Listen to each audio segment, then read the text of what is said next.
Good morning, Badgers. Your Adjutant General coming to you with my monthly tag message. Today I'm standing at Volk Field. We're in the middle of an exercise zone for the CERFP. CERFP is a Suburban Emergency Response Force Package. We're one of only 17 states in the country that has this capability. I'm here with the commander, Lieutenant Colonel Paul Felician, and he's here prepping for his exeval.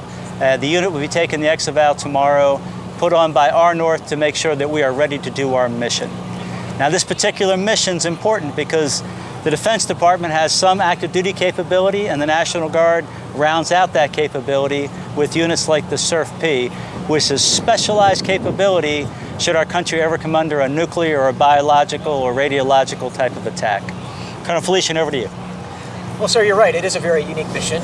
One of the things that's incredibly special about it is it allows us to fulfill an area for our country with our skills that we normally don't get to. A lot of times, since we enlisted, we've had different experiences, but a lot of that has been overseas, where we are protecting our nation's interests and protecting our people by extension by assisting others. The difference with this mission is this is for our people.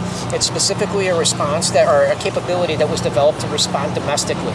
And so, because of that, we're being given some unique training and some unique capabilities in terms of equipment.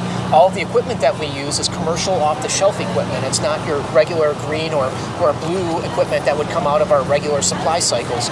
In addition to that, a lot of the training that we receive is related directly to the training that first responders in our country receive. So, for instance, we use the incident command system, and a lot of the staff processes that we utilize follow that. In addition to that, the soldiers and their training, though it is very similar to a lot of the green suit or blue suit training that they receive, it is also tailored from civilian training sources from Homeland Security. It is a special opportunity. I think it's another unique factor about it is it's a great opportunity for Wisconsin Guardsmen, whether they're soldiers or that they're airmen, to fulfill that role, because both of them, the unit is comprised jointly. It is partially Air Force and it is partially Army, and so it is a unique opportunity in that they get to work with one another. They get to perform the same mission and provide a deliverable service that, God forbid, was ever needed, would be incredibly valuable for our country.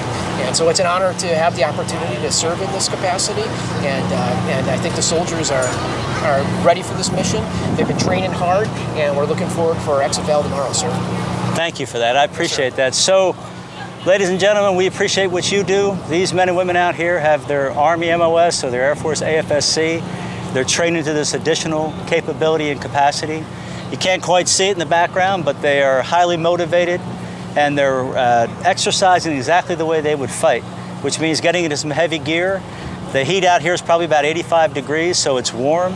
The commander's making sure that he's got safety set up to make sure that we don't inadvertently hurt our mission by hurting the men and women who are uniformed doing that mission. And you can see that making sure that we're ready to do our mission takes a lot of preparation as we go forward. I always like to tell the story that the folks deployed to Hickam Air Force Base or Pearl Harbor on December 6, 1941 had no idea what was coming the next day. So too in the world that we live. We never knew when something's going to happen that's going to require us to respond. That's why we say in the National Guard we're always ready and we're always there.